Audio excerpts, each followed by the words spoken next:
Hi, and welcome to episode 112 of Philo. This is Understanding Philo. We have special guest Chuck Whelan today. We also have Robin Fisher, my co-host and better half. I'm going to bring on Robin. Hi, Robin. Hi. And then this is my guest. This is Chuck. Chuck's been on the show before. He's awesome. Chuck is with Goodman Games and has built like his own world, which is Earth Space. Yes. Inside his mind. And I've seen it. I've seen parts of it. The land of the hand, I think, is my favorite part. Oh, And okay. I want to. I like the land of the hand. Yes, I want to. That's one that I haven't done the most of, but I've done it. Yes. But we'll see the land of the hand maybe sometime in the future. For now, where we left off was with Scott McCloud lecturing us on 3-act structure. All right. Well, I just want to say before we start, I'm a big fan of Scott McCloud. I like Scott McCloud. Yes. I mean, I don't know. I think he somewhat championed Pewful. I remember he did a Pewful was my webcomic about the worst wizard on planet Earth. Yeah. And Pewful, a new old Pewful coming out. If anyone's interested in that, but that's the one you've been putting up on Instagram, right? Yes. So I put at Pewful on Instagram or Pewful on Patreon is where I'm putting the new old stuff out. Here, and I'll go at Pewful. Well, that's a whole long story. So I mean, I can talk more about that as we get on with the show. But maybe we should get like our drawing assignments first. Yes. Otherwise, I'll talk forever. But Scott McCloud champion Pewful. I mean, because I saw him. He gave a talk at Comic-Con, and Adam Pross was like, "Oh, come and look at this." And I was out in the hall, and he had like Pewful projected up because the Pewful, I guess, was just happened to be on the homepage. Well, actually, you went to the bathroom, and you needed somebody to watch your booth. And I happened to be at your booth at that point, because we were just talking. We both did webcomics, and you're like, "Can you watch my booth for a second so I can use the bathroom?" You were the only one there, at your booth, right? And so I put on your glasses and I put on your hat, and and then you went to the bathroom, and then he came up to the booth to talk to you, and I was there going, he went to the bathroom. And so you didn't think you were me. There's a picture of me on his website dressed up as Pewful. So is that? I want that picture. It's somewhere on his website. There's a picture of very young me, probably 20 years old, dressed up in your blue hat with your glasses. Well, all right. Can I show Robin this that I found in my sketchbook? Yeah. Drawing. Maybe I'll scan it in so we can see it properly. Should I do that? Oh, you're gonna scan it real quick? I'll pop it on my scanner here. Okay. Well, Well, while we're doing that, we'll talk about where we are in the story, which is Scott McCloud. Yeah, I have to apologize about last week. So when my phone died, I went to go use my other phone like I always do. And then I forgot that this new room doesn't have very good access to the Wi-Fi. Mm-hmm. So I was hooped. That's okay. But I realized today that I could easily just put my other SIM card from the working, like the other phone into the phone that I needed. Uh-huh. So that's what I'm going to do this time. But this time, actually, I came home 2 hours ago, and I started charging this phone, and then when it was hit 100, I let it go, and now I'm like doing everything I can to make sure it doesn't get hot. Oh, it is so hot though. So I have a new page that I literally just built, so I haven't had a chance to put it up yet. A page about what? Philo. Oh, okay. I'm sorry, I got robot voice in my head. So we have our like buttery agent guy calling in the uncle squad, and they use leaf blowers against the ants. And so the ants are suddenly like they're trying to get Philo. There's pouches going on. The ants are super sexy. There's a bunch of guns. There's like a bunch of pewing. I got a cat. I need to move. And so we have Scott McCloud come in and say, wait. And so he sits down to talk to Philo about the dignity of comics. And the last panel that we left off at was him talking about the 3-act structure for the introduction, the escalation, and then the climax of the 3-act structure. And so that's where we left off. With Scott McCloud was lecturing Philo on you need to get down This to yourself. chaotic storytelling needs to stop. I gotta let my daughter in. I'll be right back. I see a cat. Oh, look at that one. That's a pretty cat. Well, we just got a new cat. Haven't had a cat. Haven't had a pet for a while. Our dog died a couple of years ago, and My kittens. Our friend who lives up in Napa, her neighbour cat came in and had kittens under the bed. Oh, So just what? yes, kitten. So my neighbour up in Napa. I mean, so my friend who lives up in Napa. Her neighbour had kittens. Like a cat came in, a stray cat came in and had. I think she had a few stray cats came into her house, but came in and had kittens under her bed. no, ours were And planned. I've now got one of these kittens, and I don't know. So yes, it's definitely the mother was barely a kitten herself, I would say. Yes. Like so he's definitely of questionable parentage, but he's sort of fully housebroken. I think my friend did quite a good job there. Oh, And good. he's very energetic and zoomy and pouncy. I need you to reshare your screen, my friend. Oh yeah. Okay. Wait. Yes. Let me start with panel 1 while you're doing Okay, that. I'm gonna first. I'm gonna show you the image Yes. that I brought. Can you see? Yes. Let me. All right. Well, I was a bit mean to you. I made you look quite cute, a bit goofy. I was trying to be a little. I like my goofy Distinctive. teeth though. It's a funny caricature. It really is. I'm in the upper right hand corner. Yeah, I mean that's definitely yes. I have to show you that I did a nice one of you. Well, I think it. You might not like it. Yeah. Okay, here it is. Where is it? Okay. Yeah, but what's the funny part about this Okay. Oh, look at is this. I did it like this. Okay. Andrew Farrago is hosting the panel, right? And his shirt says, Okay. Look, this is. "I'm this hurting is. comics." Oh yeah, I'll switch back. This is one I did for you of you when. I think the one I did in pen was the one I did while we were having a show. Aw. I involved you a couple of times here. Wait, then I did one. I think you did one in PSV. It's a good show. It's a good glue. It's a good glue. That's what you said. That's what you were talking. Yeah. I just doodled it. I thought, oh, that little doodle. I thought it kind of looked. I thought it kind of looked like you quite simply. I thought it. It's cute. This is the version I did.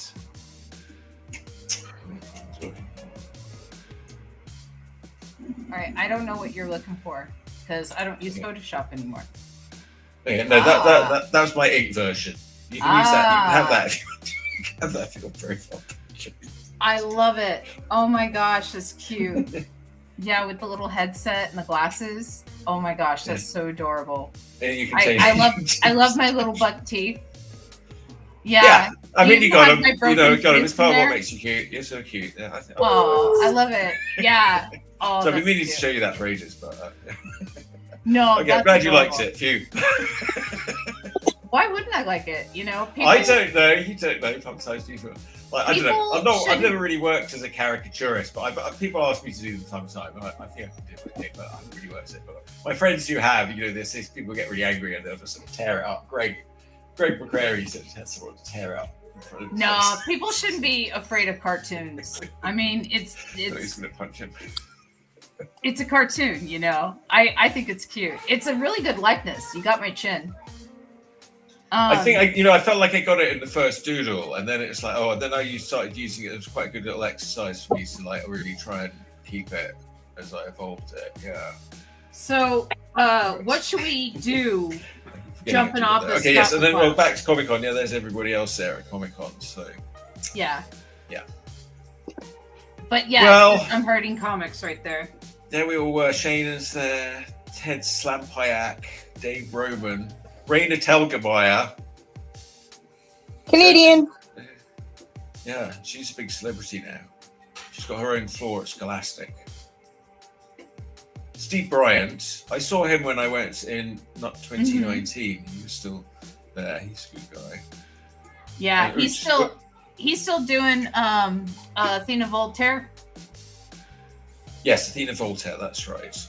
And then next to that is Lisa Jonte, but in my funny way, I wrote not Leon Hernandez because people keep confusing Leon Hernandez. Okay. I think that's Leon Hernandez directly above her there. And then Dirk. I'm not quite sure who this other guy in the middle with the profile is. Or this one over here. Could be T. Campbell. I think that's T. Campbell. That looks like T. Campbell under me. Yeah. Yeah. Yeah. But yeah, and is that Derek Kim at the very top? Leonard Cacciola. Oh, okay. Yeah, that's Leonard Cacciola. He's a great guy. He did a comic called Innies and Outies. No, oh my I goodness. Remember Leonard. Yeah, Leonard, yeah, he's a sweet guy. And then he got like testicular cancer. It was sort of just like after we weren't really sort of doing all the web comics anymore. And that sounded quite an awful thing he went through. But I did sort of keep in touch with him a bit. And he came up and stayed like in this house. So after, and he came up with a friend from LA who was a nice guy. He was also who was working to get a job in animation, a nice portfolio, like animation portfolio and stuff. And so I guess he was doing all right. But yeah, I think he went through quite a lot with that testicular cancer at such a young age. Yeah. Yeah. Yeah. They're great caricatures. But well, I didn't develop them. I don't know why I didn't sort of show them. I was just, that's sort of like what I would do there. And I don't know that and I could develop them. I suppose further still. I'm sure I have some in my sketchbook. I just have to look through it. But we got to figure out what's happening in this. Yeah, I'm not great at doing stuff like that on the spot. What happens after Scott McCloud yells at us? Well, is he yelling? I think he's kind of just trying to educate. He never struck me as the kind of guy who'd be yelling. Well, he could doesn't be seem frustrated. like a yelly guy. Yeah, I guess he's not very yelly, but he could be frustrated. I think he's more an educator, so he may be frustrated, but he wouldn't really let it show that much. Okay. Yeah, I think he'd be very sort of calm and positive, but he'd get increasingly unhinged. With all the madness. I don't know. Maybe he's teaching and then. Okay, so maybe we should ask ourselves. With his young kids, I remember. We could ask Faye. Faye's in the audience. Maybe we should ask ourselves what kind of student Philo is. Right? Is he a good student or is he a bad student? Is he a SpongeBob in boat school? Bad. Or, is he a scholastic, scholarly, figure it out like, this is what you mean. Light bulb over his head. Good. But is he? I always thought he was kind of like SpongeBob. You think he just doesn't get it? No, I think he's sweetly, blissfully ignorant. So maybe his thought bubble is just... He's just a nice guy. A blissful meadow with the butterfly. Yes, that sounds great. He says he has ADHD. Yeah. Let's see, Philo's ADHD. And the dog. I think the dog has to be there too, doesn't he? Him from absorbing the lesson. Okay, we'll do that. And then I guess what would be the next one if I'm just gonna have him like thinking of a meadow. Him and the dog. I saw a monarch butterfly today. Ooh. You did? Yeah, it was following one of my coworkers to her car. And she was trying to get it to go onto the grass so it wouldn't get run over in the parking lot. Aw. Hey, Magic Marmot! Apparently Marmot's moving! Yay! Marmot's moving! Marmot's moving! Ooh, that's good. Change all around then. I think there's a lot of change in the air these days. Now, what am I drawing? Okay, we haven't figured out your panel yet. I've written Philo. What happens after Philo? What happens after Philo, like, can't... So he's zoning out, and now would be a good time to show Scott McCloud getting frustrated. Yeah. Because now he's not even actually listening to the lesson even. Yeah. So Scott McCloud becomes increasingly... Yeah, so yeah, if he's not paying attention, then Scott McCloud would be getting frustrated. That's your panel. The Scott McCloud is getting frustrated because he's not paying attention. That's all right. The teacher is prepared to lose it on the student due to the student's distracted nature. Yeah, I'm sure you can come up with some kind of by Philo's antics. But he's not really acting up. He's just zoning out. That's the whole thing. To me, antics means like acting up, doing stuff. Yeah. Causing problems. In this case, he's acting up by not acting up. It's just another of his stupid antics. Like, isn't that why Scott McCloud came here in the first place? Stop the antics. Because of all the antics. The antics. Well, there was just sexy ants, and they were just shooting guns, and there was no plot. There's no ants or ticks. There were ants, but no ticks. Yeah. I was waiting for that.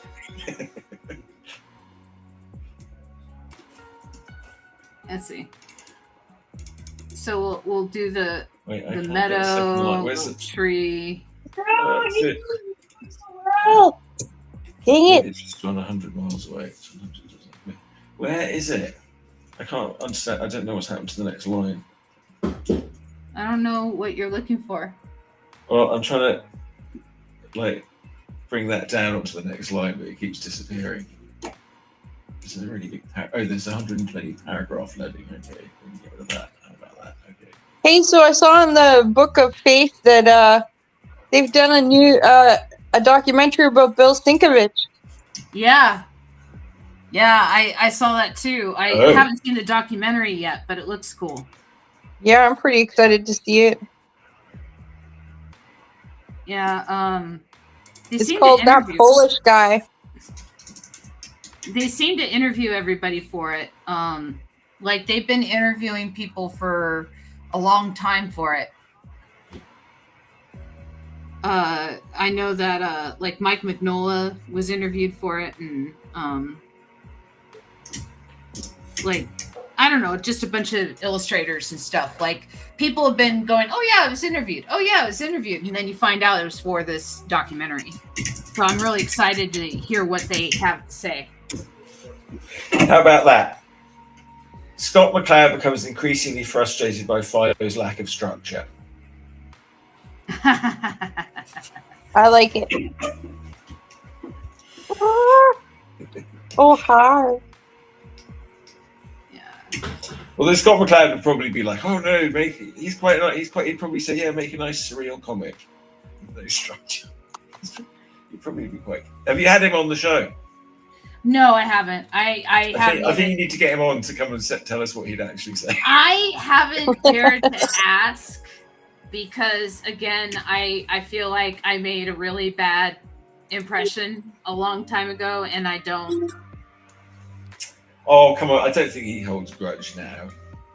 He'd be You happy know, with the and wiki thing. it's a stupid show that like no one watches, where He'd come know. on and then he'd see what the contents of Philo are and he'd be totally shocked. I mean, he might do it. It's innovative. Yeah, I don't think he probably. Yeah, he probably wouldn't want to be associated with some of the things that go on in Philo. I sometimes question Oh, Luke. what the hell am I doing? What am I contributing to? It's either a work of great genius. I lost your screen. I lost your screen, Chuck. Oh, hang on. All right, come back.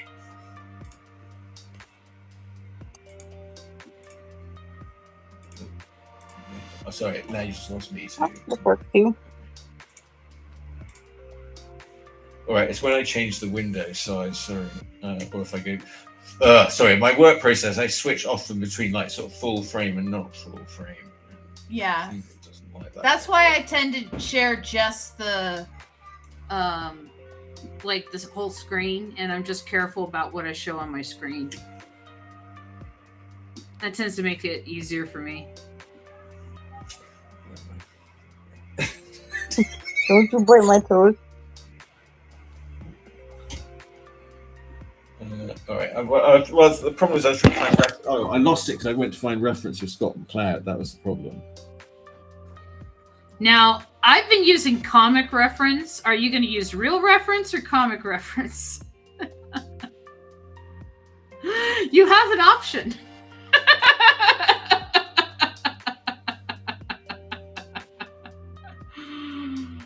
For some reason, I that strikes me as funny that it's like you can draw him realistically. You can draw him in his comic form. In his comic form, it's like he has a superhero form, right?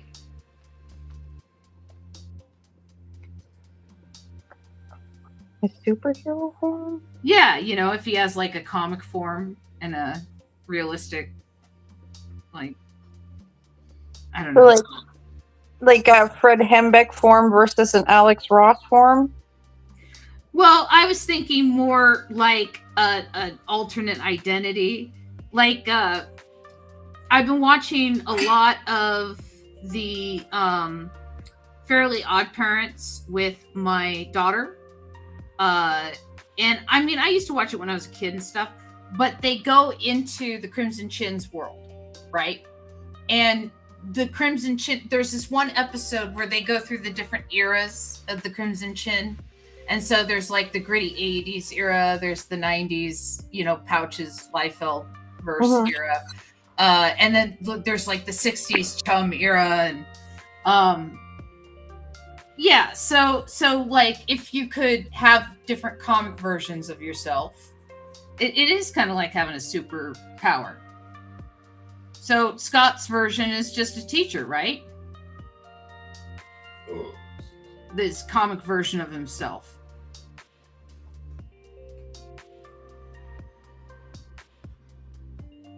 I don't know. Maybe it's a stoner thought. Interesting. Will it be the next panel?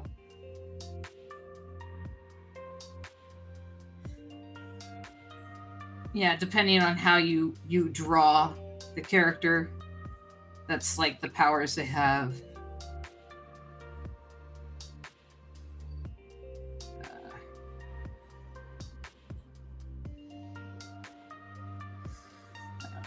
I'm trying to draw the dog board.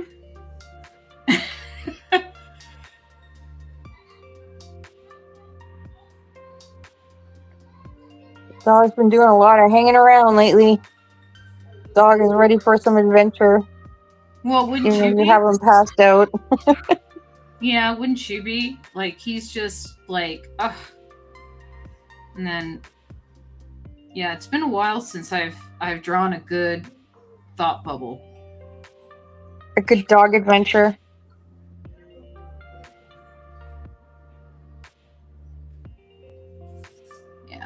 haven't drawn a good thought bubble in a while.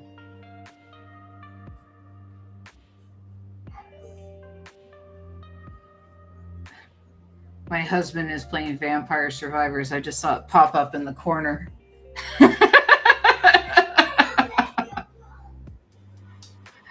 It's a cute game. It's a cute video game. I got further in it than he did. Are you surviving trying to be murdered by vampires? Pretty much. It's But it's really cute. So did you ever play like Castlevania when you were? Yeah. So Castlevania had a certain style to the graphics and to the music. It had this kind of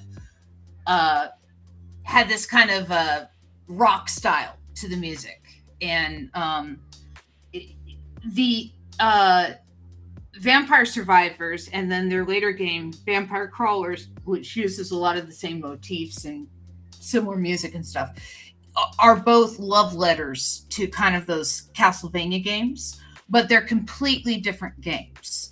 Instead of going through and having a platformer where you're killing enemies by actively attacking them and stuff, your character attacks automatically and you just kind of float around the map. But there's hundreds and thousands of enemies that are circling you, attacking you. So as you build up weapons and stuff, you get super overpowered, and it's fun. It's a cute game because it has a sense of humor about itself. So like you pick up things like ground chicken, and yeah, you sound crazy when you describe a video game like in reality, but it's video game. In the video game logic, it makes sense that you're eating ground chicken. It gives you life. I swear it makes sense.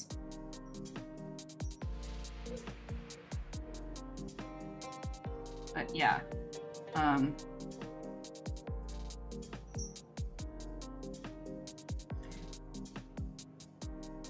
He and I, we've been playing that game together, and like I said, I got further in it.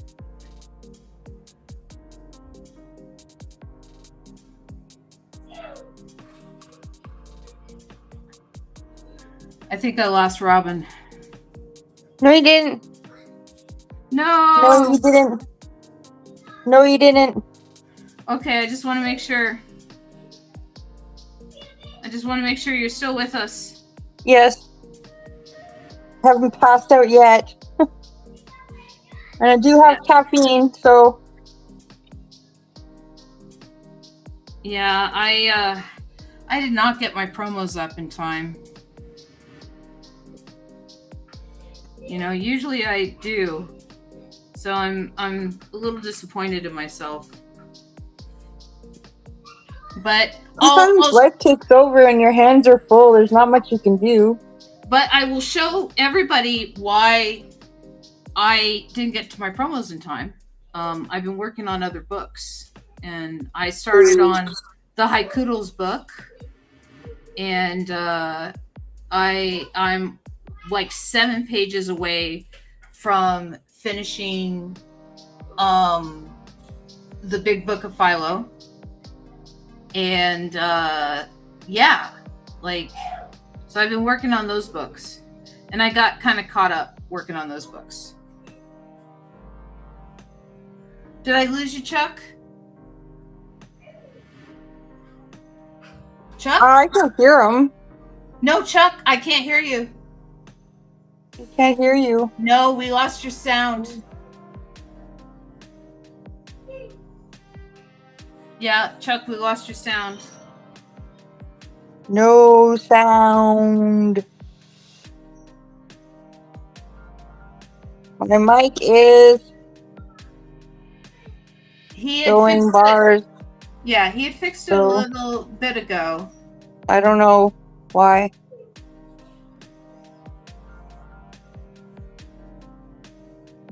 No, Chuck, no, your mic's not working. You have to reconnect it.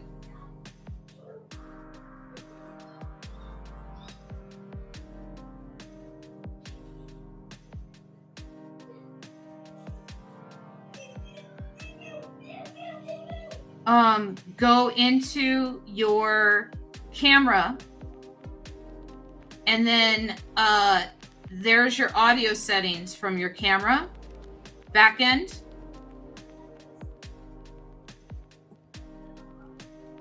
And then you should be able to choose your mic from there. Or your... Okay.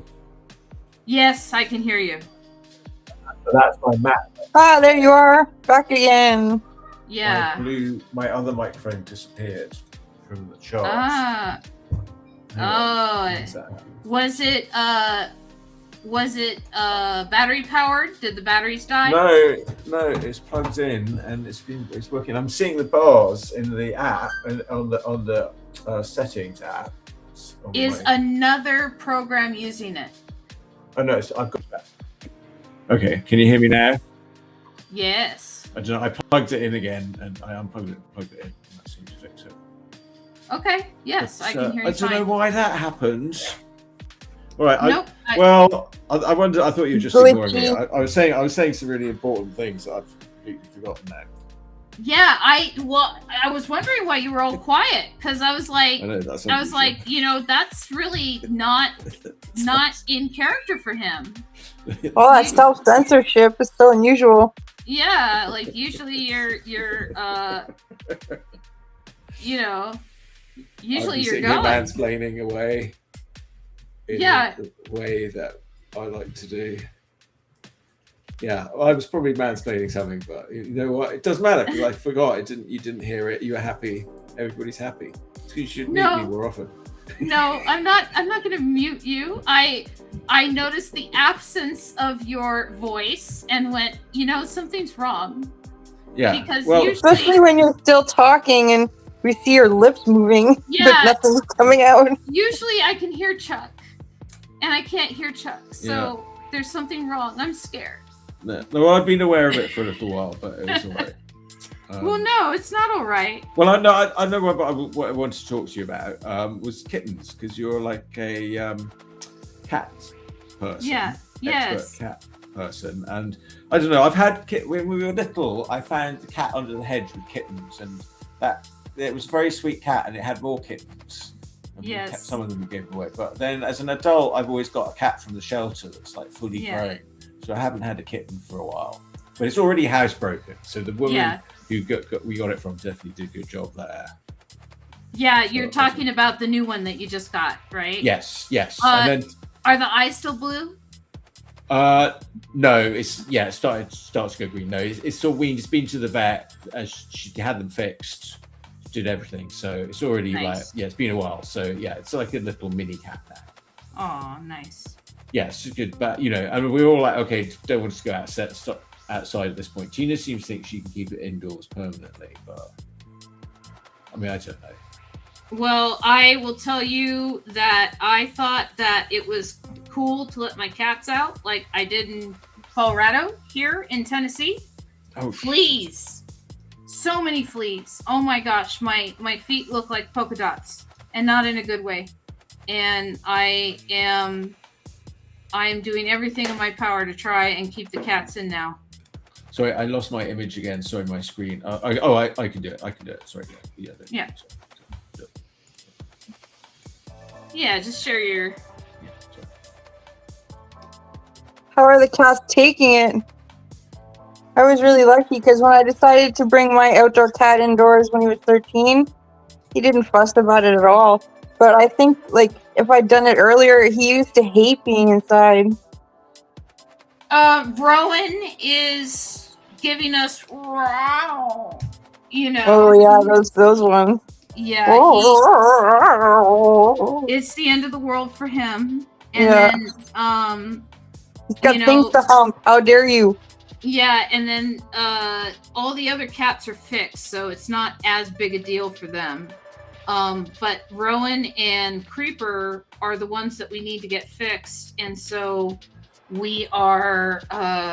Gosh, I got to make the appointment this week to get them fixed, and then yeah, like then no more kittens. We're gonna probably 4 weeks. The kittens are going to be given to their new owners, and a couple people at Ian's work are already going to take them, and like they have new homes. We're just, letting mom take care of them for now. Okay.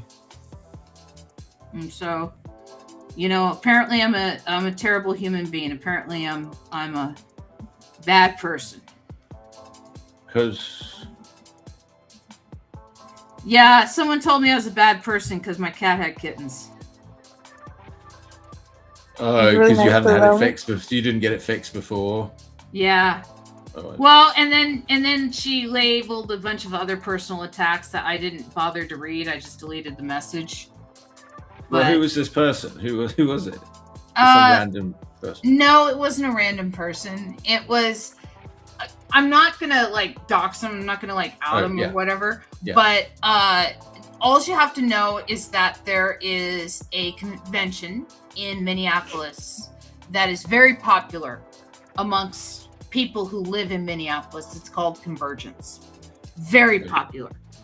Everybody in Minneapolis goes to this convention. Everybody, right? If you're a geek and you live in Minneapolis or in and around Minnesota, you go to Convergence.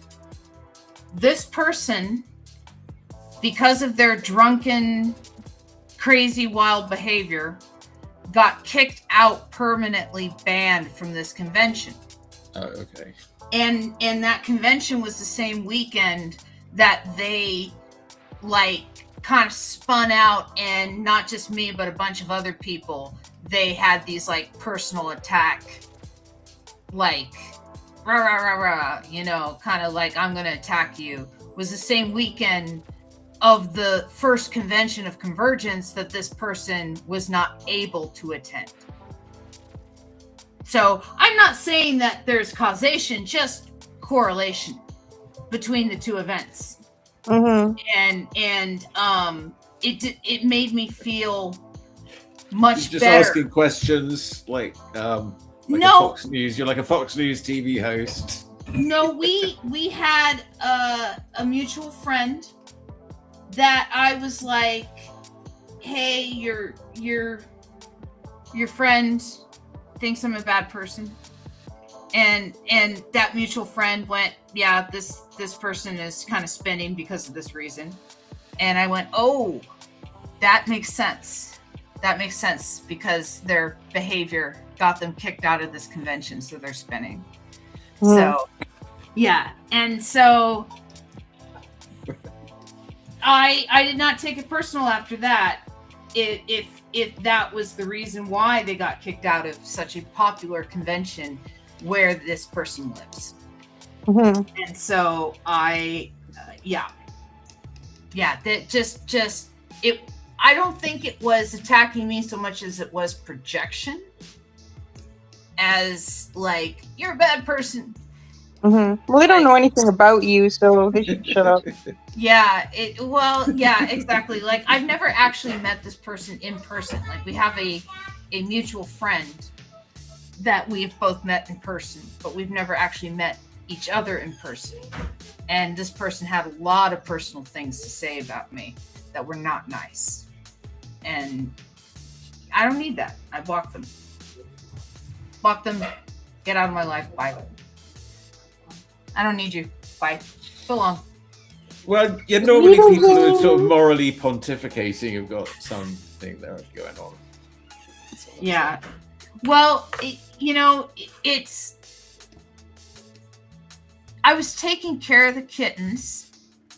My cat had kittens. There's so many reasons to be mad at somebody in the world.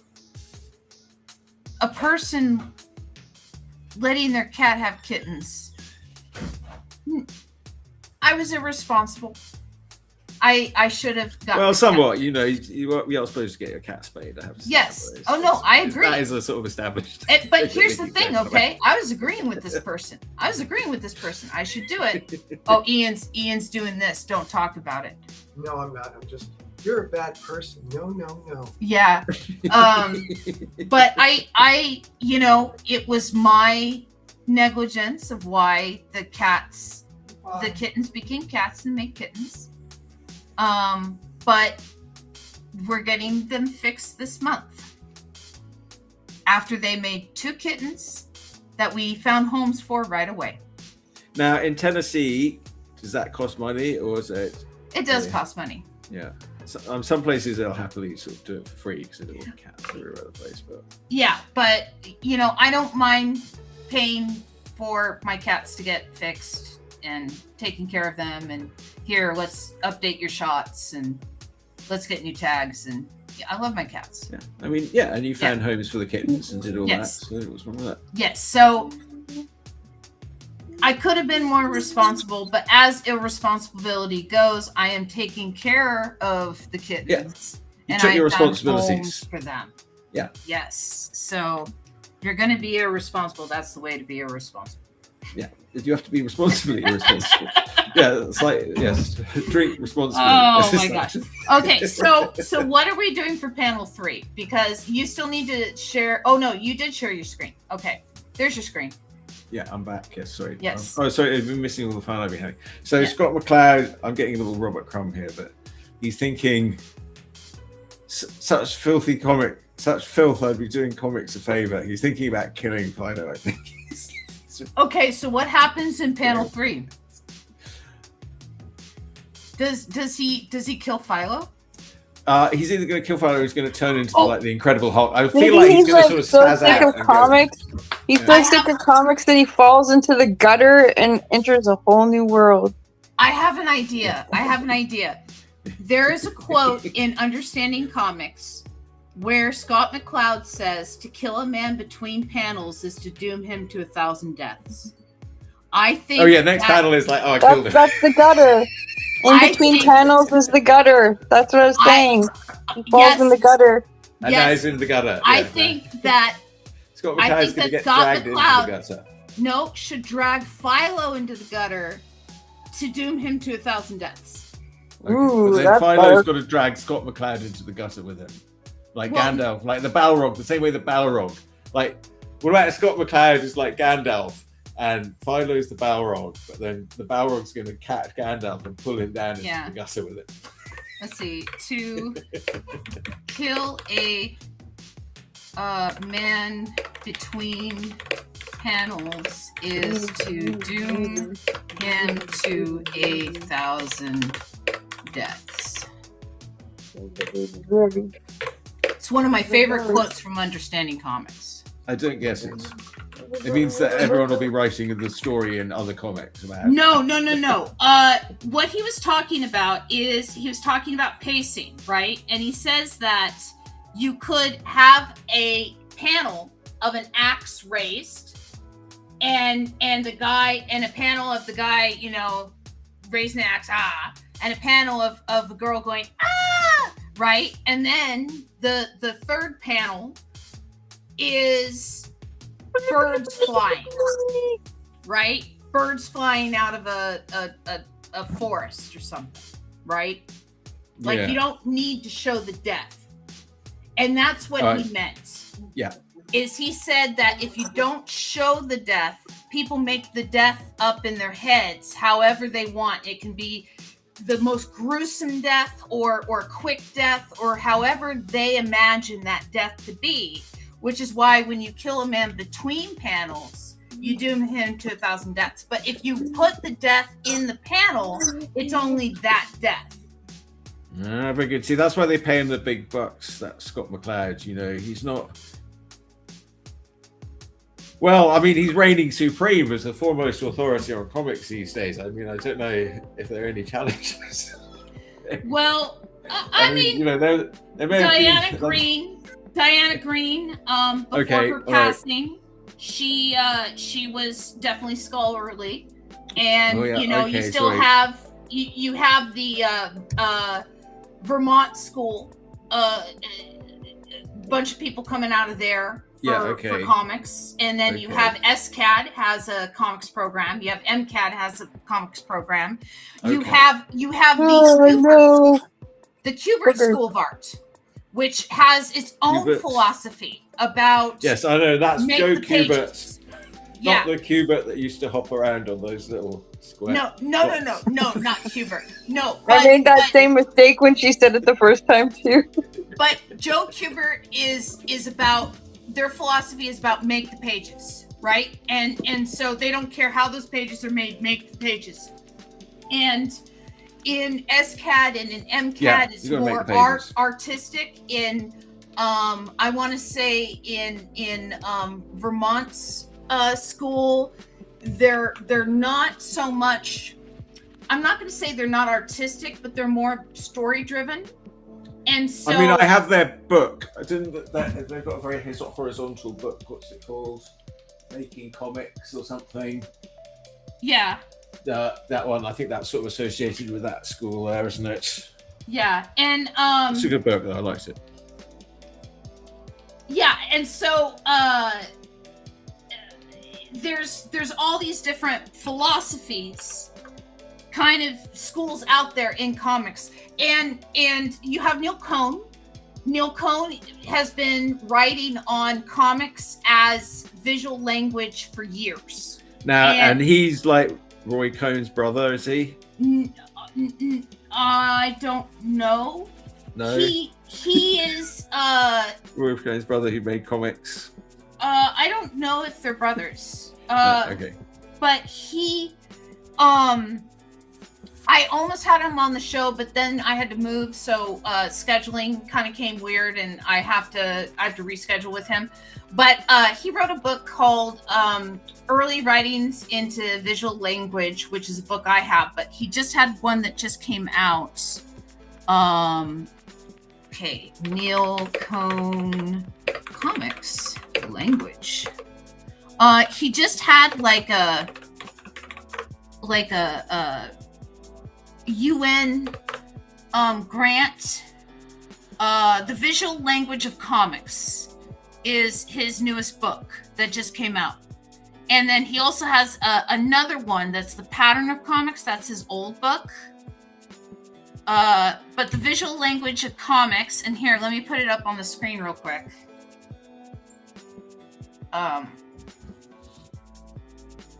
Ooh, okay, that's a new one. I haven't bought any books in a while. That looks like quite a good one. So I have to warn you, Neil is you're gonna want a dictionary next to you when you read Neil. He is thick, but he is so worth the read. He talks about panels as sentence structure, and he talks about certain panels as punctuation, and talking about, like, here's an exclamation mark, and here's your question mark, and here's how you can link these two ideas together with a quote unquote comma panel, right? And he talks about, like, what would those panels be, and why comics like Owly that have no writing in them whatsoever, it's all visual language and pictograms, still work as a story, right? You still have to go through the panels in order to understand the story. There's still story there, right? So there's still a structure to the understanding of how that story enters your brain, and his argument is that structure is a sentence structure in how the panels are presented.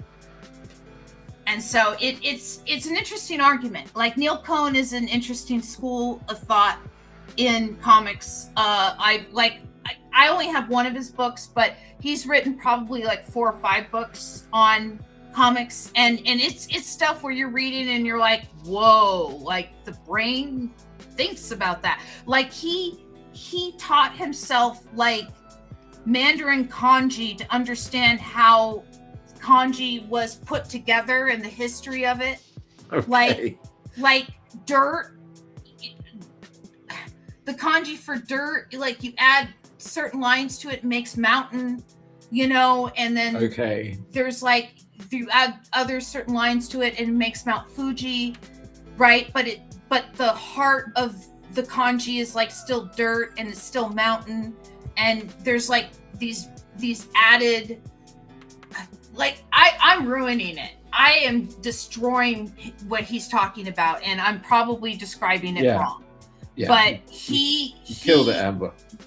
No, I get it. Yeah. Okay. Yeah. All right. Yeah, you should read No Cone. Like he's all right. Sounds he's really cool. Yes. Okay. Yeah, he's really cool. He knows what he's talking about. I'll take him off the screen now. All right. Yeah. Sounds interesting. It sounds like advanced comics reading. Yeah. Yeah. I mean, it's very difficult because probably like most people that make comics, they just started making them, as soon as I could draw, I suppose. I mean, at some point you start putting two drawings together and putting speech bubbles in elementary school. Mm-hmm. And then you just sort of keep doing it. I suppose there's people that you want to look like, but it depends what you're doing. A cartoon, I've talked about this before, if it's drawn too well, it's not that funny. Yeah. They're more funny to be drawn funny. The word cartoon, this came up the other day, obviously it's from Leonardo da Vinci in the 80s. It was a big joke, like, there's a Leonardo da Vinci cartoon being shown at the London Gallery, but it wasn't very funny or whatever, but, Yeah. But yeah, it is it's like a graphical symbol, like a hieroglyph. Hieroglyphs are quite hard to read. Comics fairly easy to read, but we use words, text words. It's more pure to do it without words, but it's a little harder to read it. The words make it easier to read. Part of it's like how simple and easy to read it is. You can convey an image very powerfully. I do a lot of work in education. They use that, comics and cartoons. Different countries have bigger budgets for their school books. Yes. Yeah. French Canadians, I'm doing a lot for the French Canadians. They were good. Thank you, Quebec. Thank you, Quebec. Yeah. They still pay. They still let me get sort of some copyright and royalty on it. I was like, well, no one's doing that anymore. Thank you, Quebec. Yeah. I've tried to be like sort of fight for my rights and pro rights, but it hasn't really got anywhere. I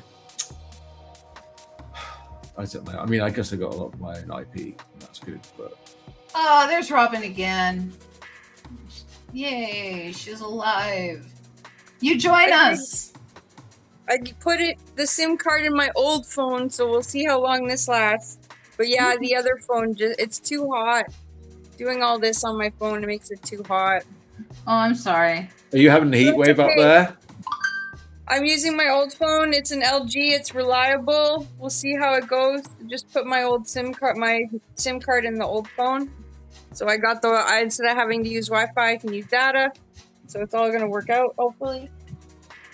The new phone is cooling down. Cool. It's so hot, and now it's going to be cool.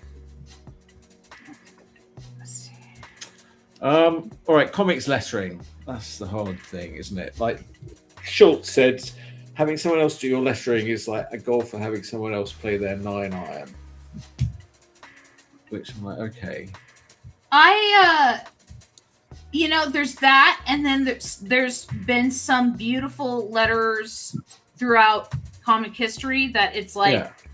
I would have been, happy to have them do my lettering, because my lettering has always been terrible. Like my personal lettering, because my handwriting has always been terrible. But I will tell you this. I'm the same here, yeah. Going to school and learning, like, this is how you letter, right? Where, like, all the little, like, make a million of these marks, make a million of these marks, make a million of these marks, to train your hand. And then learning things like I'm I'm left-handed, right? So I need to letter everything backwards, so I don't drag my hand over the lettering.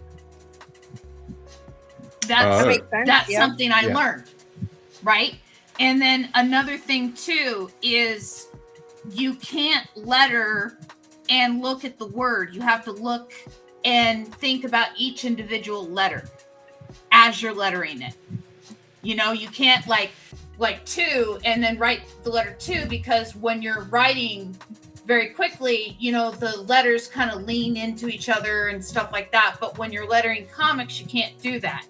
Right? So this gets right to the heart of comics. Yeah, so you have to think about. There's the expressive line that comes like from doing it sort of quickly and emotionally. Yeah. And then, you know, that's sort of got to be like in the core of your drawing, like something just what just sort of jumps out. And that's like the freshest thing. And that's really the sort of best thing, because it's the most fresh, but it's also like it's hard for someone else to read that necessarily.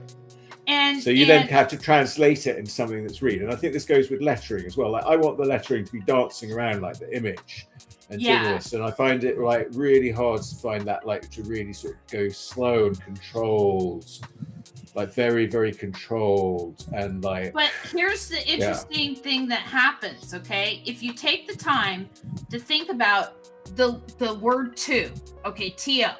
Instead of going, you know, the word to, you know, like, you know, to infinity and beyond or whatever, and you go T-O, right? You know, and then infinity is, you know, I, and, you know, and you spell out infinity like one letter at a time, like almost like you're going back to kindergarten. It's still your handwriting. Yeah. It's just super clean. And Jay Fosgate, his handwriting is that, you know, where he takes every letter he does by hand. Jim Keith has super clean hand lettering for the Sally Forth strips. Like his stuff is clean, like pretty. Are you ready for the next panel? Let me know. I think so. I think we're doing good enough there. Okay. I'm having him shove Philo into the gutter. I don't know what you're going to do. Okay, so wait, that was panel 2. I've done that. You're on panel 4. I'm on panel 3. You're on panel 3. I'm going to do panel 4. 3. Yeah, so I'm having him shove Philo into the gutter.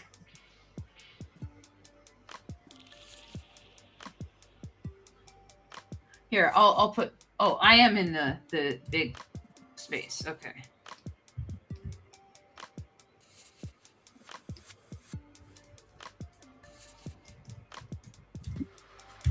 Let's see. Yeah.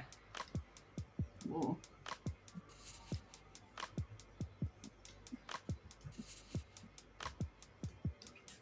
And I think we'll do this. Panel 2 is all safely there. We should see that. Have you? So you've never had anybody re-letter your stuff? No, I've never been lettered by a professional letterer. No. Now you can't mention it. I mean, I'd either do. I mean, yeah, you know, I could slow down and do my hand lettering very carefully if I really had to, or I would just use my digital lettering. But your lettering is pretty clean for Earthspace and stuff. Earthspace, I worked really hard on it, actually, doing some like digital lettering. I made a sort of grid. I really worked hard on it, actually, for a bit on that. Yeah. Did and, you? You know, that I sort of figured out what my sort of default lettering for that would be. Did for you? Pupil, I've always done it with the font, so I'm just going to keep doing it. I don't know. I've experimented with Pupil doing it by hand, but slows it down. It slows it down too much. And the thing is, people, I'm never going to slow it down to the point where I'm like doing it really, really beautifully. You know, more about I've got to get all this story out as quickly as I can. Have you made a font of your handwriting, of your lettering? I've never thought about doing that. No. I mean, not seriously. I know that such things can be done, and like Nate Pykos would do that. Yeah, my friend Robin has it. Oh, maybe he doesn't. Maybe he I mean, doesn't more all like by my Earthspace font, I really worked it out so I could give him and say, "Here's the set of letters, Yeah. to use." But and I suppose that's my way of doing it. I mean, for Pupil, I might probably still do it differently. Like Earthspace was very sort of loose and curvy. Yeah. So you have a font for Earthspace.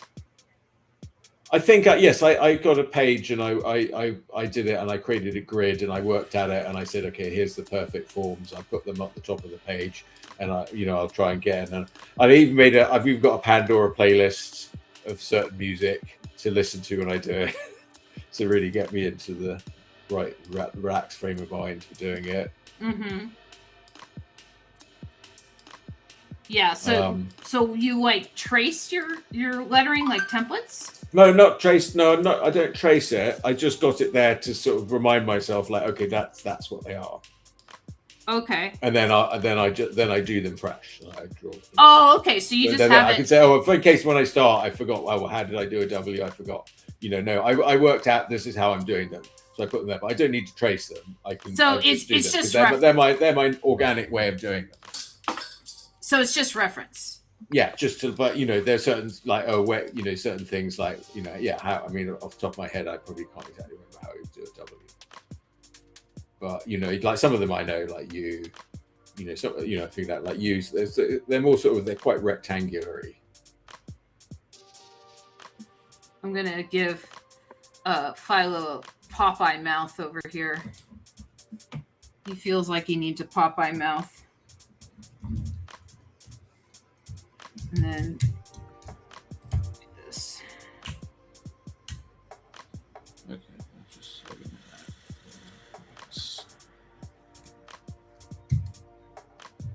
all right. So what is happening in panel 4 here? So like I said, he's being pushed into the gutter in panel 3, and it says to kill a man between panels is to doom him to 1,000 deaths. All right, so now I'm gonna do like the sort of the Balrogs, like Philo's Balrog whip or whatever, somehow coming back and grabbing Scott McCloud and pulling him down into the gutter. Sure. With it, right? I don't know. Okay, that's what I'm doing. I'm not sure.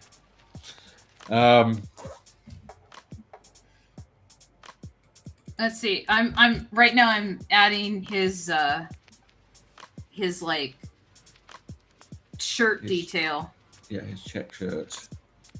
What am I saying here? Okay.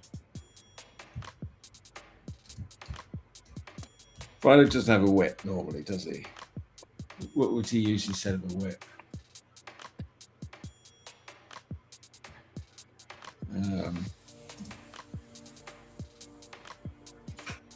Let's see. This is a Philo drags McCloud into the gutter with him. Oh. We're taking this to the gutter, McCloud. Okay, good.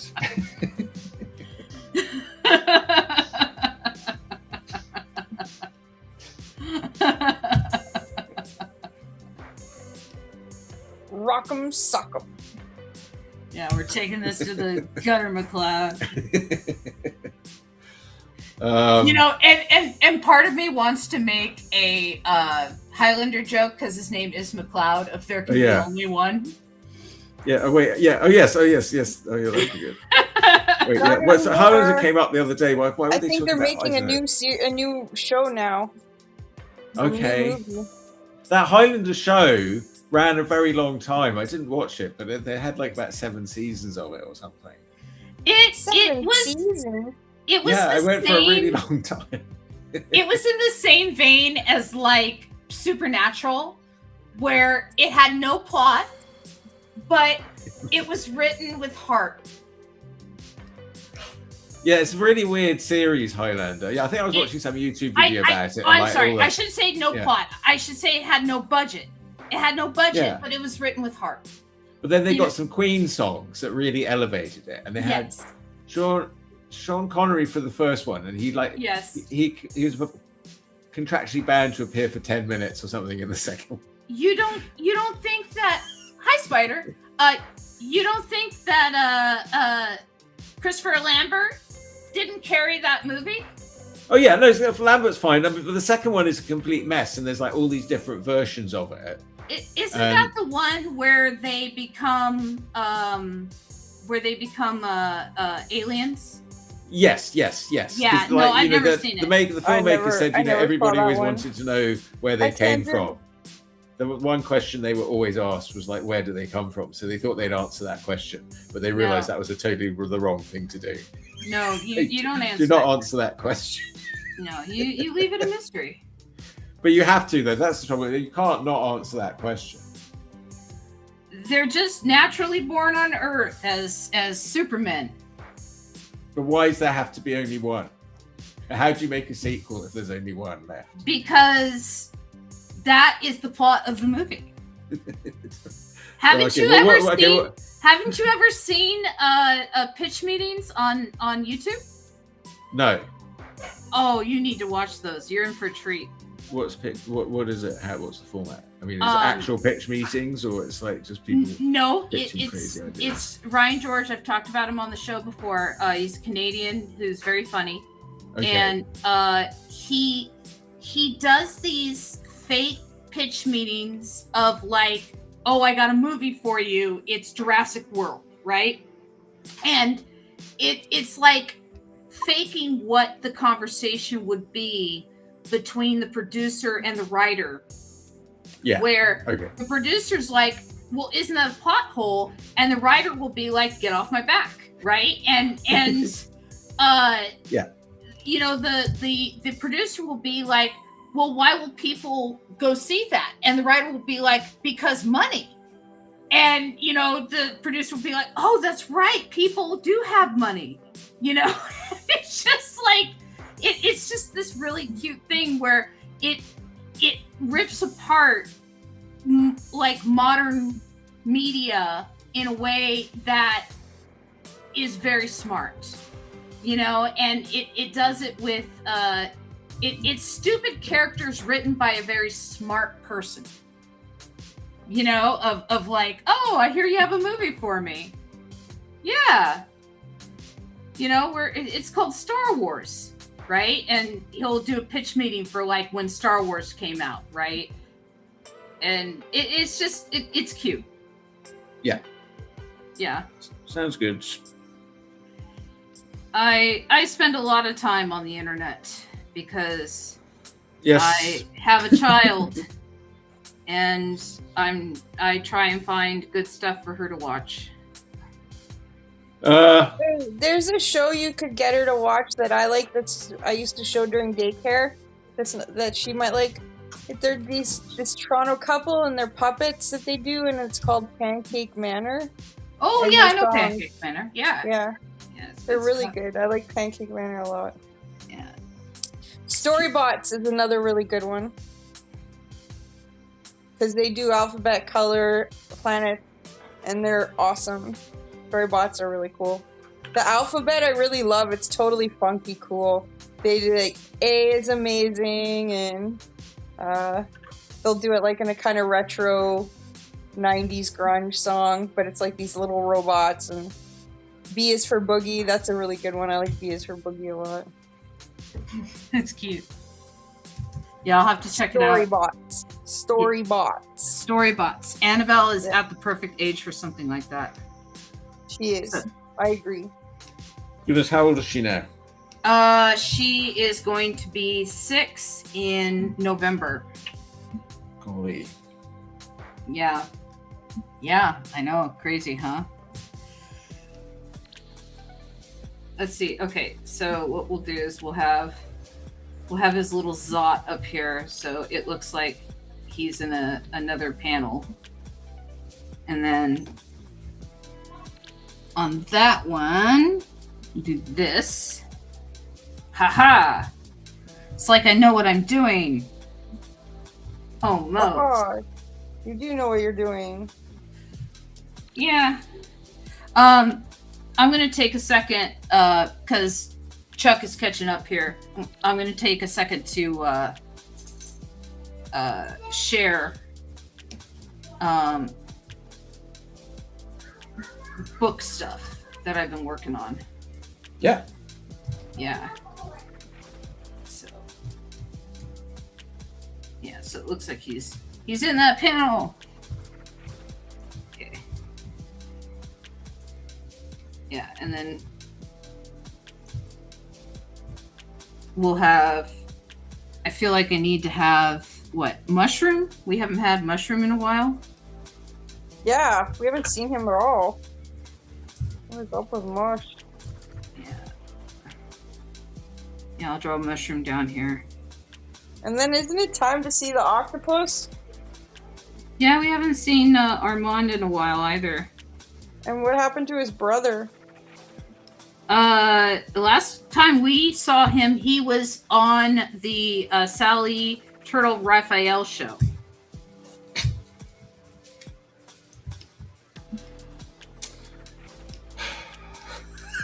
He was. Something out. I'm just finding it amusing today. Well, he was. I think I must have cracked. I'm like Scott McCloud myself. I've snapped finally. Oh. You knew you were coming on Philo. Don't pretend like you didn't know it was going to be this insanity. No, I know, but what I'm saying is I'm finding it funny. I'm starting to find it funnier. What's going on? Like before, I didn't find it as funny, and now I'm finding it funnier. So because it's just insane. Yeah, my mind is finally starting to dissolve around the edges. You're starting to wear down and realize the humor that is this bizarre experiment. Excellent. Stupid. It is stupid. I sort of agree with Scott McCloud in that, there's not enough structure. It is stupid, but it's fun. We're making comics. No, right? I think it's got, but like the quality of the work's been very high as well. I mean, it's got better. Yeah. Okay. You're right. We haven't seen Armand in a while. What I will do is I will take a tentacle.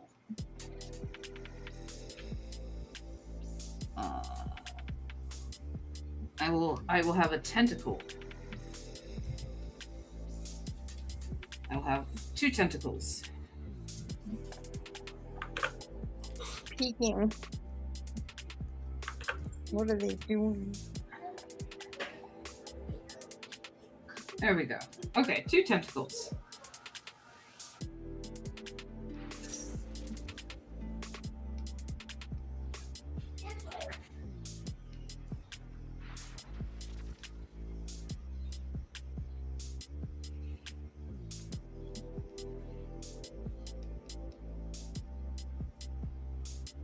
Okay, there we go. There we go. So that implies Armand is there, even if it's just an implied Armand. Here we go. Should I rip the gutter apart? He falls through it. Well, I mean, he's kind of like being pushed between the 2 panels. It looks like he's being slipped underneath the other panel, but that kind of works. Well, you sort of had him sort of dissipating the black, so I was kind of going to do the same thing. I was just having Philo's arm kind of reaching out of the black. Oh, okay. Yeah, here we go. Philo's arm will sort of reach out of the black and be about to pull him in. Okay. So the next one, he could be being swallowed by the black, already in the black. Okay. So then I'm on panel 5. And he's going to say, I'm going to have him say, "Fly, you fools," he's going to say. But like the Balrog. I'm not sure who he's talking to. Yeah. Yes. Well, he's like Gandalf. He's the Gandalf of webcomics, isn't he? Yes. Yes, we will he merrily can be. follow along after him. He says, "Come on, let's go on an adventure." So, and we'll go righty ho then. So this is Chuck's autobiography, or not autobiography, but artist biography page. Yes. I am working on a variety of pages, and so you can see here, like, there's a bunch of them that I need to finish. I need to get a bio from you too, Miss Robin. Okay. Like, here's one that I got from Stan. So you can see here's Stan's, and then he sent me like a novel, so I had to like cut down a lot of copy, and I sent it back to him and got it approved and everything. So like this is Stan's, and like this is the one that I did for Kane sent me a pretty good one, and then I had to expand out his image a little bit on the sides.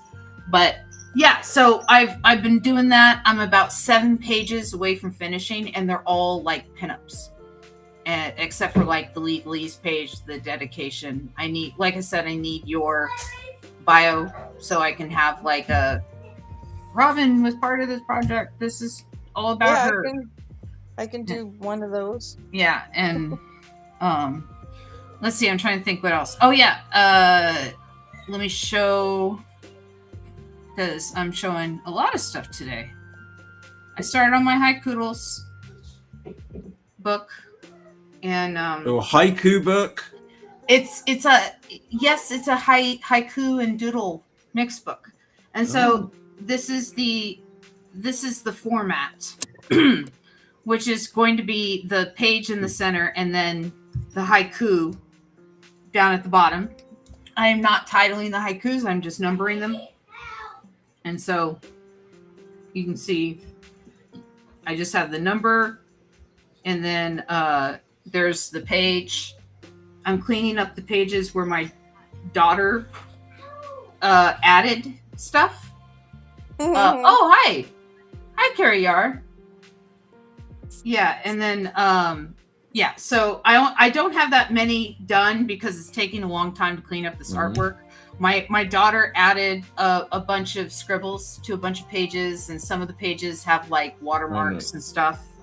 And so some of the watermarks I want to keep, like this one, I kept the watermarks, but she had scribbles on here I had to like go in and clean up. And so that took me a long time today, which is why I didn't have time to promote. And I didn't promote for Chuck. I'm sorry, Chuck. I love you. Hi, Tarek. It's all right. I've given up on promoting myself anyway. Well, no. I try and promote everybody on the show, but I just it's the time slipped away from me, and I owe you more than that. So I'm gonna put all the artwork up, and I don't promote it either. But all right. But yeah, it's out there forever anyway. So. Yeah, and so so I've been doing that. I've been working on the Big Book of Philo. What else did I finish on the Big Book of Philo? I finished something else that was big. Gosh, I got all my credits. The only thing I really need to work on is the table of contents on the Big Book of Philo. And so that's going to take a while, but I have to make sure I have all the other pages done first before I put them in my master document. And then I'm going to have the program do the pages in the master document. And hopefully it will work out. But yes, so that's what I've been working on, is this other random project that's a poetry book. Doodle book. Cool. Yeah. So now Philo and Scott McCloud are dueling it out in the darkness. Yeah, they're in the darkness, but they're also in Philo's depraved webcomic world. Well, I don't know all the things that go on in Philo. I mean, I do, but I've blocked a lot of them out. So too traumatic. Okay, so what happens when Philo pulls him in? Well, what are some of the worst things that's gone on in Philo world that would shock most people? spores grow out of his body. All the things that have happened in Philo. That What would Gutter World look like? Gutter Worlds. He gets a bad review, says Tangent. What does Gutter World look like? Is it just black? No, I don't think it's black. No, I think all the Is it there's stripes? all Scott McCloud's things that he doesn't, he's going to be forced to perform in some like low rent comic that doesn't meet all his ideals. You think it's his worst fear in the gutter? He's being dragged into the gutter with Philo. Like, didn't he come on Philo complaining about the lack of structure? And now he's going to find out all the other terrible things that happen in Philo. Like, every time I hear what's going on in Philo, I'm like, what the hell? I'm gonna have him fight to stay on this side of the Maybe his comic. bones are jelly. He doesn't want to go in there. No, he's got a reputation to maintain. He's a... Case's s'mores spring out of his body. I think that's good. Yeah, any middle school in the country would be more than happy to have Scott McCloud come in and give them a talk about comics. Let's see. But not if he's in some Philo episode where... Let's see. Where horrific things are happening. Let's see. Scott McCloud has a reputation to maintain. He can't go down like this. In a gutter. He can't go down in a gutter. No. No, Scott McCloud's gonna go down in a gentleman's duel. Some gloves get smacked. I don't know. I doubt it. I doubt he's gonna go down in a gentleman's duel. But yeah, I don't know. Like T. Campbell comes out of nowhere and no, that's not the way you do it. 3 paces at dawn. Yeah. Well, now we're back on Highlander again because they took duels. Yeah, we're on back Highlander. to Highlander again. Let's see. So, But they couldn't be killed in a regular duel. They could only be killed in a special duel with a special sword. Tangent think that McCloud should discover that his ideas were ignored and considered derivative. well, they were only considered derivative because he read a lot of Will Eisner, and Will Eisner wrote a lot of very similar stuff about like the different panels that you use, aspect to aspect, versus like subject panel to aspect panel, and how you kind of build a page and different things like that. But he didn't have the visuals to go with the text.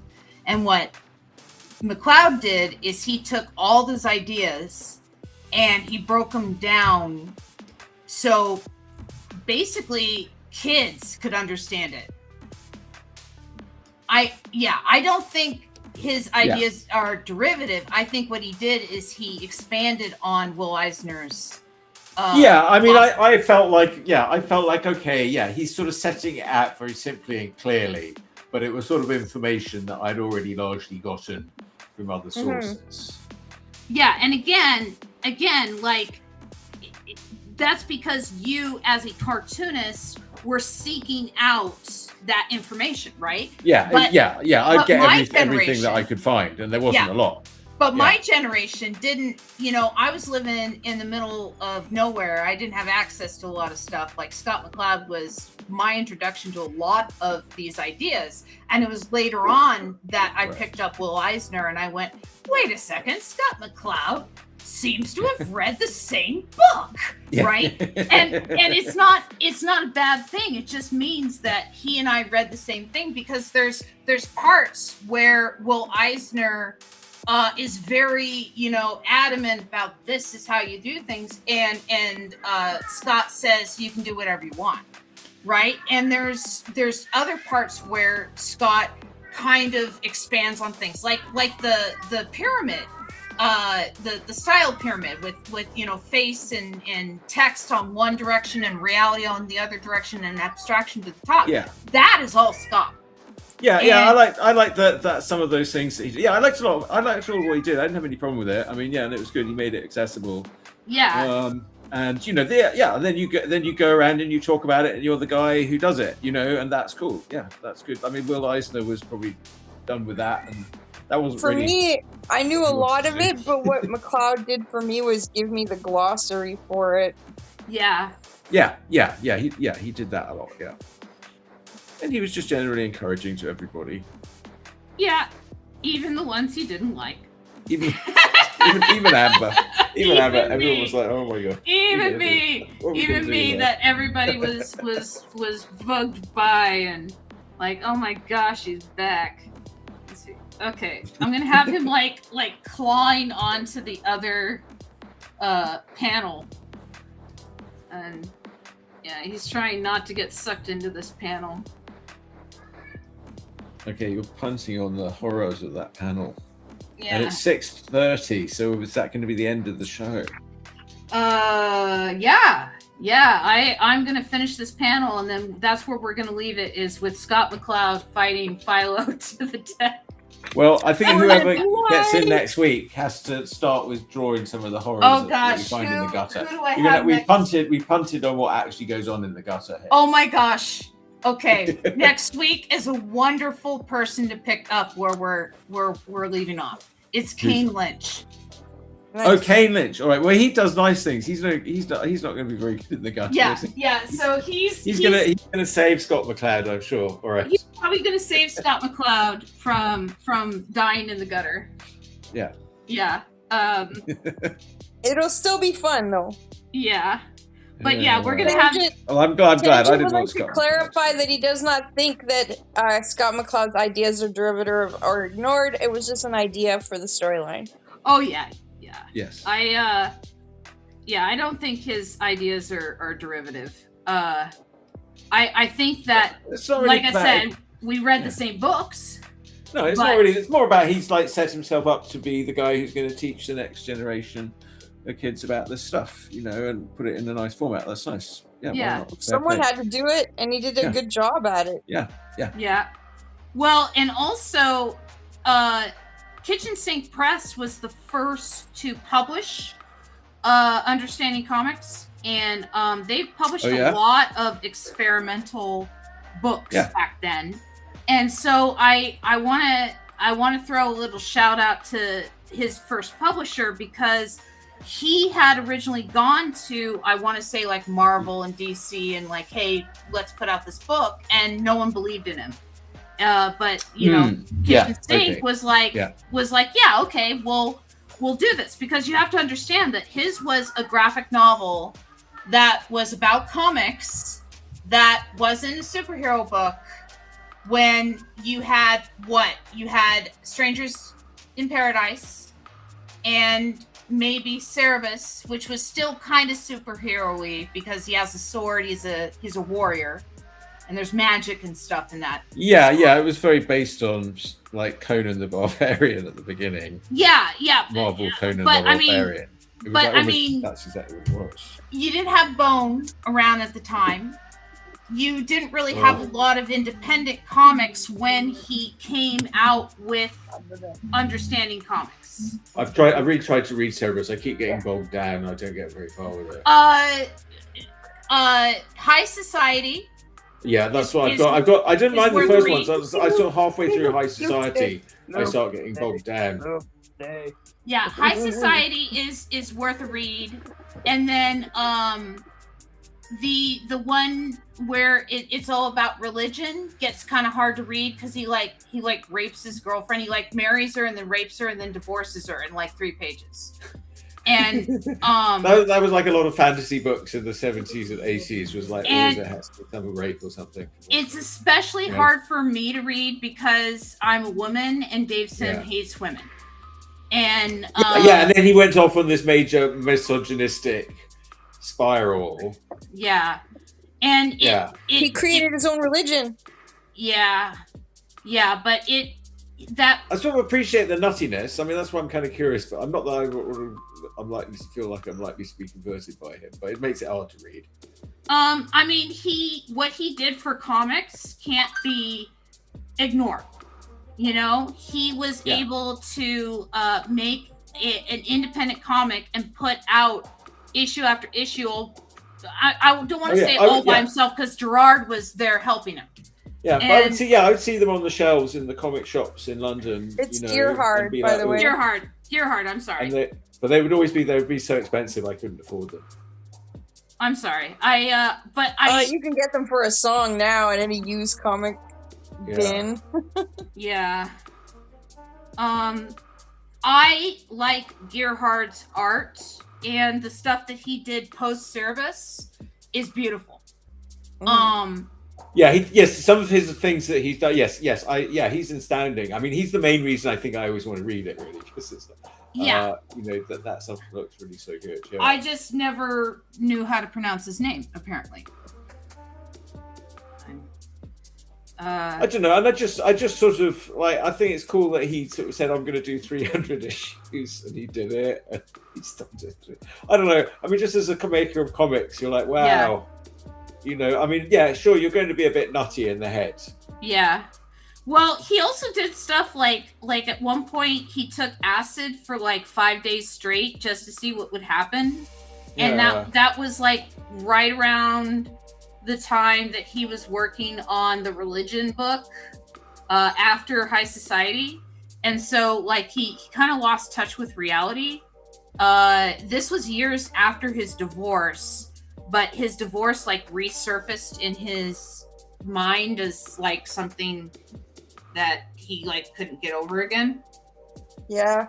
He always had a really hard time with the women in his life, getting over them. Because even before his marriage, there was a couple of women there that he had a really hard time getting over that were eviscerated in the comics. And she's absolutely instrumental in his early success. She published him. She published him. Tons of awards in the Canadian comic industry because of she was basically his publisher. Yeah. Denis Loubert. Her name's Denis Loubert. Denis Loubert, yeah. No, I used to like to read like all the, when I read all the letters page and the comments and all this and all their struggles of sort of putting it together. And I used to like that sort of how I used to first discovered him on the internet, because he would give a lot of advice and I would read his various advice on everything. I mean, I already knew who he was and knew about Cerebus, but he had a lot of good advice for the young cartoonist, I thought. Yeah, he again, misogynist. And I mean, I get that. That's not good. But I guess I'm not a woman. That advice was reserved for boys. Sure. Not very welcoming to girls that want to make comics. Well, yeah, I mean, I'm fully, but I mean, women were evil succubuses who stole the souls of men. Yeah, he wrote that. But when these guys say that, when they're really serious about it, I mean, I realize there's a lot of sort of casual misogyny among men, but the guys who are really sort of serious and want to double down on it, I mean, they're really sort of something mentally going on with it. Well, here's the thing, okay? We are in an age of the manosphere. And the manosphere is guys who are convincing other guys this is how you treat women, and you treat them bad. They're convincing sort of teenage boys who've got a very gullible and got a lot of disposable income and are willing to buy into some of these guys. Okay, future men. Yeah, future men. Agreed. Okay, guys. Yeah. At that age, you get a lot of this, and it's a very toxic level at this point. Yeah. Well, if Dave Sim were making his comic now, and not back in the 80s, the 70s, 80s, 90s, he would have one of those academies. He would be in charge of a manosphere preaching his philosophy about how much he hates women, because that's what he was trying to do back in the 80s and 90s in his letters pages. Yeah. And so, you know, it's hard. I've always believed that knowing about a creator doesn't change the work, but it colors it. Oh yeah, definitely. I 100% agree with that. I mean, you know, yes. I mean, I'm not really trying to defend him or anything. Yeah. I'm just sort of saying, I don't, you know, yeah, I'm sort of trying to say what you're saying in that, you know, I just find his work interesting and that he did it, and you know, yeah, he had the sort of impact on me, I would say, as a young cartoonist. And I'm not. So I sort of like feel like, oh, I should read it out of it, but it's quite difficult to get through. Yeah, I don't agree with any of those things. I'm very pro women. I'm all in favor of women having run. But I don't know that they'll do any better than men. But you know, that's fine. And I also think women. You know, I think that women have always had a lot more power over the world in a lot of ways. But you know, But I'm not gonna double down. Yeah. Yeah, and yet they're trying to take my vote away. Yes, but this is the worst kind of people that always are doing this. Yes, the people that are in charge. So what the point that I was trying to get at, the people that want to be in charge, yes. The point that I was trying to get at with Cerebus and stuff is that Dave Sim and Gearhart did some beautiful art. And they did some amazing storytelling. But there has to be an asterisk next to it when you recommend it to other people to say, you have to know this guy was a monster to women. You have to know that, right? It's like if you look at a painting in a museum and you go, well, that's kind of a mediocre painting. Why is it in a museum? And then you look and you see it's a Hitler painting. That's why it's in a museum. Yeah. Okay. You know, you laugh, that's but what I'm everyone serious. comes in. That's what everyone wants to see. Who does it has context, right? Yeah, no, I agree. Right. That's why his shitty book Mein Kampf is still on the shelf. Oh yeah. It's I don't think, from what I understand, he wasn't very widely read in his lifetime. It was only the Nazis, once they got power, they sort of forced everyone to have a copy, but nobody ever actually read it. Yeah, but it's still on the shelf today. It's still published today. There's still publishers of that book. Yeah, and there's still people that probably read it and think, oh, yeah, and this is genius. But you know, they're not very bright people. And when I read it, I ripped apart the logical fallacy in it, and I'm like, well, here's another slippery slope. You know, well, here's a straw man argument. You know, I mean, that's what I did. But I also read it. I never read it myself, but you know, I mean, like, I read it. I wouldn't be caught reading it. That's any problem. Yeah, you know. Hey guys, I'm gonna go to bed now. Sorry. Bye. You can go curl up with your copy of Mein Kampf now. No, I don't have a copy. Bye, Robin. Bye, Robin. So great to see you. Thank you. Thanks for having me. I read it. Weekend, guys. Bye. Bye. Yeah, I got my Pathfinder game tomorrow. No, I read it in college in my critical thinking class. And I saw a great movie I hadn't seen before. Not changed something. Anthony Hopkins as Hitler. I never realized he did it. Like he did a bunker thing. Like it was called The Bunker. It was a CBS TV movie, which is why I never heard of it, from 1981. But he was great Hitler. I was like, oh, Hopkins as Hitler. It was great. It was like just one of those, so many great British actors playing Nazis. Yeah.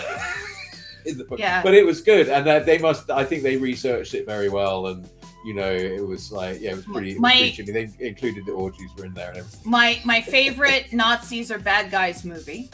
My favorite ever Nazis are bad guys movie is To Be or Not to Be.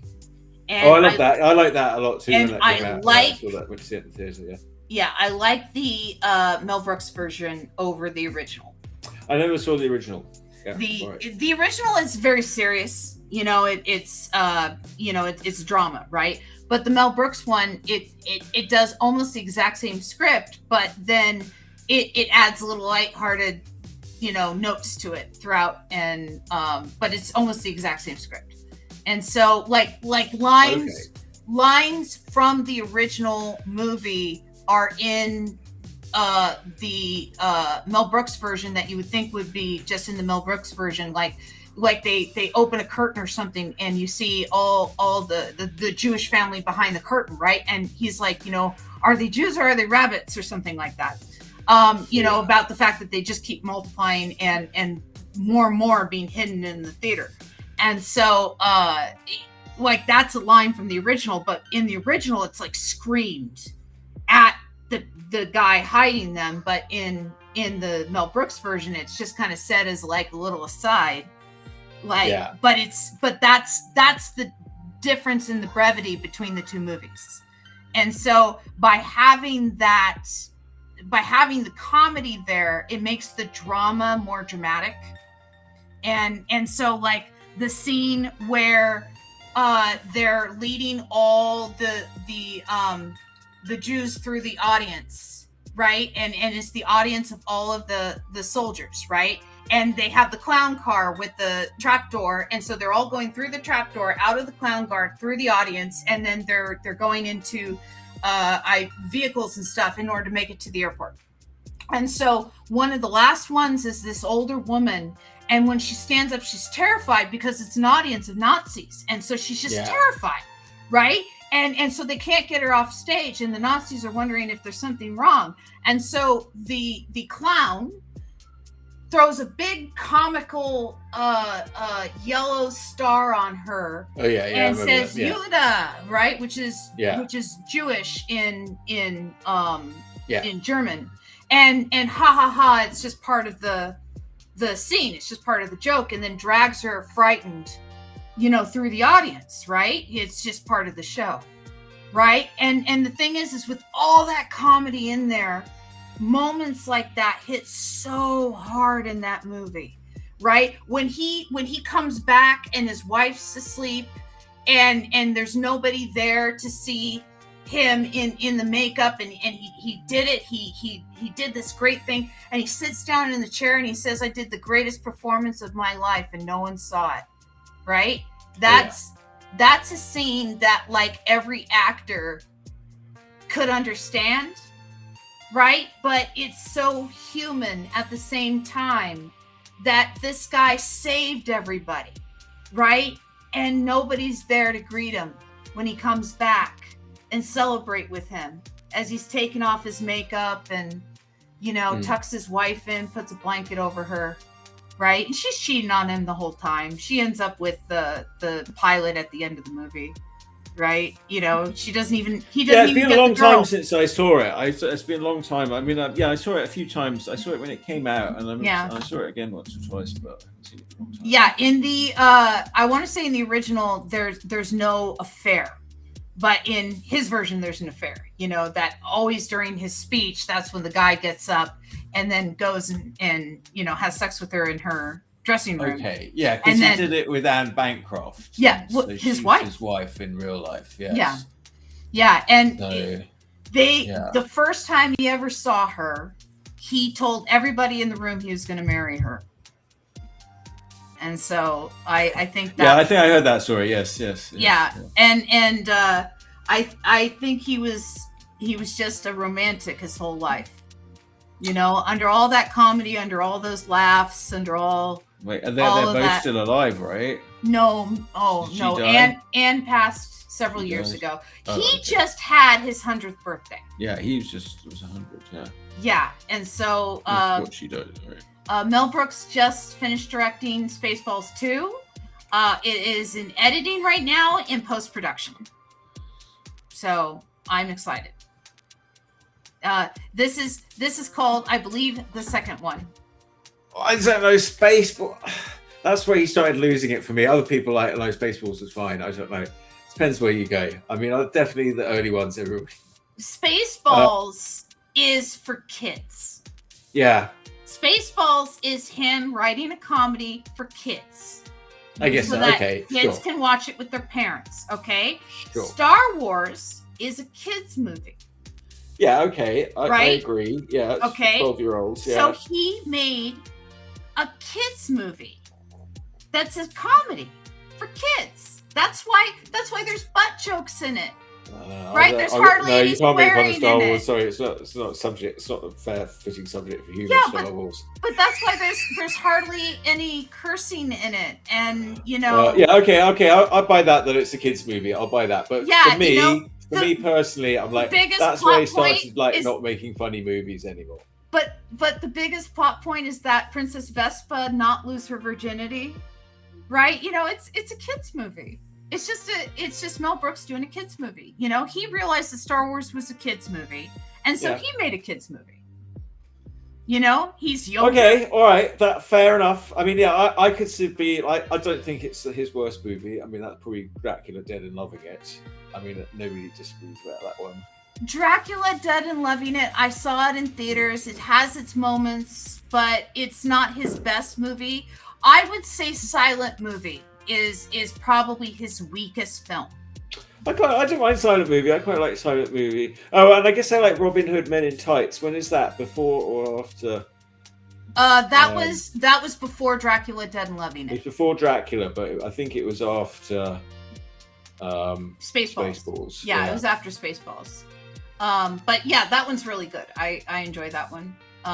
Yeah, Men in Tights is good. I don't know. I think it's more just probably if I saw it now, I'd probably think it's funny. I just remember really liking History of the World Part 1. the early ones. Yeah, like those. Yeah, History of the World Part 1 and Blazing Saddles, obviously. Yeah, well, Blazing And Saddles. Young Frankenstein. Blazing Saddles, one of my favorite tidbits about Blazing Saddles is, you know, they had to bring Richard Pryor on because they didn't want to offend any black people. Okay, bring a black writer on. You know, we want to make sure that we're not going to offend anyone, right? Well, having a black writer doesn't necessarily mean that he's going to end up writing all the black characters, right? Richard Pryor wrote more lines for Mondo than he wrote for any other character. Oh, And okay. so like Mondo's line of like, you know, Mondo, only pawn in game of life. That is a Richard Pryor line. Okay.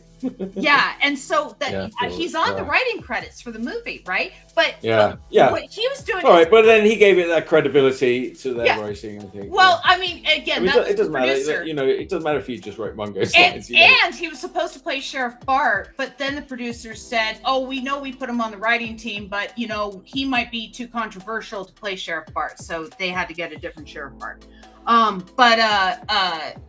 What's You what's needed funny, that guy. Yes, he needed to be very clean, sort of clean cut. Yeah, Yeah, You know, he had to be sort of unimpeachable, and you know, Richard Pryor definitely impeachable.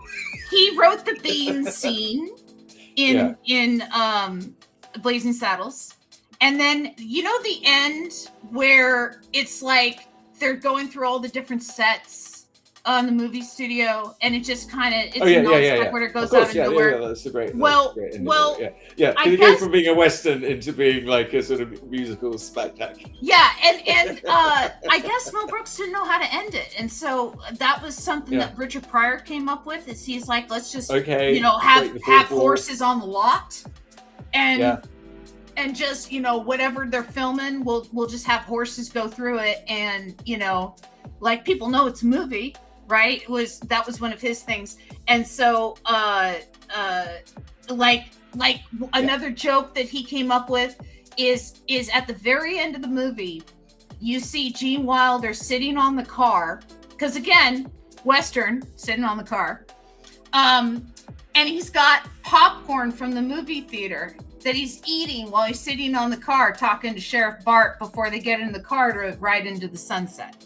Okay. And so it's a subtle little thing, but he's eating popcorn from the movie theater. That's a Richard Pryor joke.